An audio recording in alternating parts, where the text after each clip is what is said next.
اب آئیے فہم قرآن کے اصول. ظاہر بات ہے کہ اس موضوع پر اصول تفسیر پر کوئی مجھے تفصیلی اس وقت گفتگو کرنے کا موقع تو نہیں ہے، البتہ یہ کہ 7 گنتی کر کے چیزیں نوٹ کر لیجئے کہ جس سے قرآن مجید کے فہم میں سہولت حاصل ہوگی. پہلی بات وہ جو کسی درجے میں پہلے بھی سامنے آ چکی ہے، قرآن کا اسلوب استدلال منطقی نہیں ہے، فطری ہے.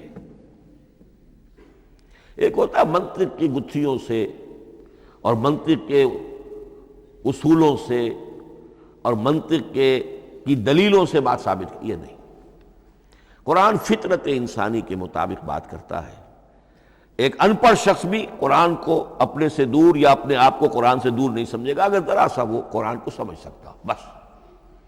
لیکن یہ ہے کہ قرآن مجید کا جو اسلوب ہے وہ ایک تو یہ کہ منطقی نہیں ہے، فطری ہے، یا اس میں اگر ایک لفظ کا اضافہ کیا جائے خطابی ہے. خطابی کیا ہوتا ہے؟ جو میں کل عرض کر چکا ہوں، خطبے کی ایک شان ہوتی ہے، وہ دلیل کے ساتھ ساتھ جذبات سے بھی اپیل کرتا ہے.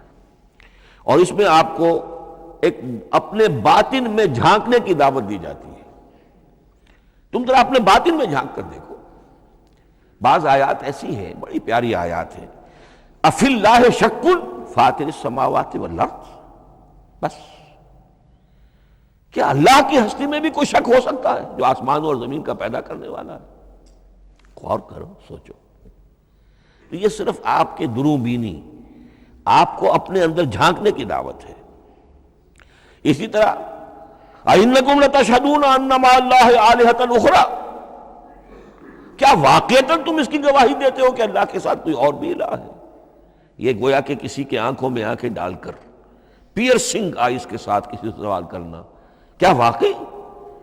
اور اس میں در حقیقت کون سی ہے پس منظر میں؟ یہ بنائے ہوئے ڈھکوسلے ہیں، ان پر خود تمہارا دل مطمئن نہیں ہے. تم کہتے تو ہو یہ ہمارا عقیدہ ہے اور یہ ہماری بات ہے اور یہ ہمارا موروثی عقیدہ ہے، ھذا ما وجدنا علیہ آباءنا، ہم نے آباء، لیکن واقعتاً غور تو کرو، کیا واقعی تم گواہی دیتے ہو کہ اللہ کے سوا کوئی اور الہ بھی موجود ہے؟ اس کو آپ کہیں گے خطابی انداز. نمبر 2، قرآن حکیم میں 2 طرح کی آیات ہیں، محکمات اور متشابہات. یہ سورہ آل عمران کے شروع میں یہ بہت اہم مضمون جو ہے وہ آ گیا ہے. هو الذی انزل علیک الکتاب منہ آیات محکمات ہن ام الکتاب واخر متشابہات. آل عمران آیت نمبر 7. اب یہ جو متشابہات ہیں یہ کون سی ہیں اور محکمات ہیں وہ کون سی ہیں، اس کو ذہن میں رکھیے. نمبر 1، محکم قطعی. تمام جتنی بھی آیات احکام ہیں وہ محکم ہیں. یہ کرو، یہ نہ کرو، یہ جائز، یہ حرام. آیات احکام محکم، اسی ایک مادے سے لفظ بنا ہے، یہ محکم بھی اور احکام حکم. البتہ عالم غیب کی ساری خبریں متشابہات میں سے. عالم غیب ہو، عالم ارواح ہو، عالم برزخ ہو، عالم آخرت ہو، ان کے تمام حقائق یہ متشابہات میں سے. ان کو ہم حقیقتاً سمجھ نہیں سکتے، ہمارا تجربہ ہی نہیں، ہمارا کوئی مشاہدہ ہی نہیں.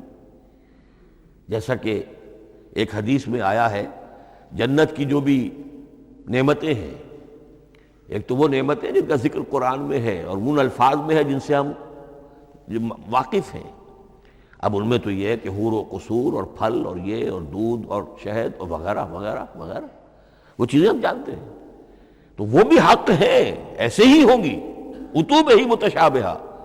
لیکن یہ صرف نزل ہے، یہ تو ابتدائی مہمان نوازی ہے.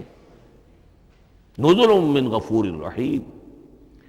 جو اصل ضیافت ہونی ہے اہل جنت کی، اس کے بارے میں فرمایا وہ نعمتیں دینے ملیں گی، ما لا عین رات ولا اذن سمعت وما خطر علی قلب بشر.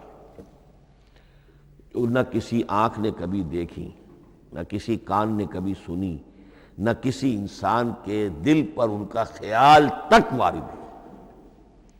انہیں ہم کیا سمجھیں گے؟ تو عالم برزخ، عالم آخرہ، عالم غیب، عالم ارواح، ان کی تمام چیزوں کو ہم آیات متشابہات میں سے سمجھیں گے۔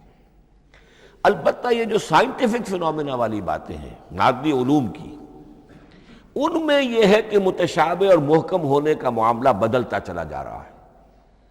جب تک وہ ہمارا سائنسی علم وہاں تک نہیں پہنچا تھا وہ آیت ابھی متشابہ تھی، سمجھ میں نہیں آ رہی تھی، لیکن اب جب کہ وہ بات وہاں پہنچ گئی اور کھل گئی بات، اب معلوم ہوا کل فی فلک یسبحون، اب یہ آیت محکمات میں آ گئی۔ اب یہ وہ بات نہیں رہی کہ جس کا صحیح مفہوم سمجھنا ہمارے لیے مشکل ہو۔